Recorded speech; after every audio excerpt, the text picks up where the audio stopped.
السلام علیکم۔ جب رب مل جاتا ہے ہر کھوئی ہوئی چیز واپس مل جاتی ہے۔ کبھی کبھار ہمارا دل صرف اس لیے ٹوٹتا ہے تاکہ وہ اللہ سے جڑ سکے۔ اللہ سے تنہائی میں سرگوشی کیجیے، دل تو کیا روح پر بھی اثر پڑے گا۔ سب سے طاقتور لائن اللہ میرے ساتھ ہے۔ دل میں اللہ سما جائے تو آنکھیں غم میں بھی مسکراتی ہیں۔ وقت تمہارا ساتھ ضرور دے گا، بس تم صبر کرو، اللہ پہ یقین رکھو۔ میں بے یقینی کے کسی حرف کو چھو نہیں سکتی۔ میں نے یقین کے ہر درجے پر اپنے اللہ کو پایا، اور اللہ تب تک ہدایت نہیں دیتا جب تک بندہ خواہش نہ کرے ہدایت پانے کی۔ اور دکھوں کو باتوں سے نہیں دعاؤں سے ہلکا کرو۔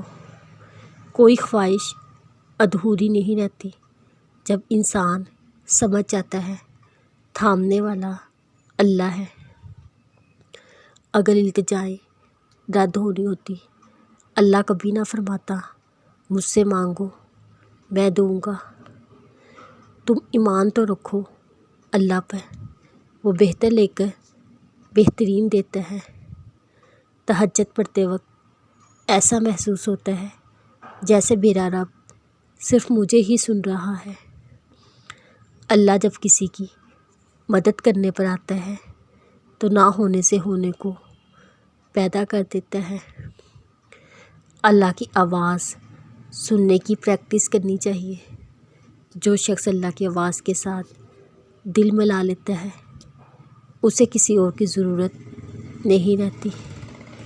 اللہ بہتر کرے گا، یہ وہ لفظ ہے جس سے انسان کی آدھی پریشانی دور ہو جاتی ہے۔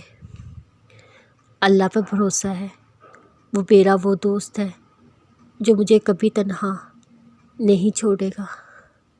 منزل سب کی اللہ ہے، محبت، غم، آزمائش یہ تو بس سفر کا حصہ ہے۔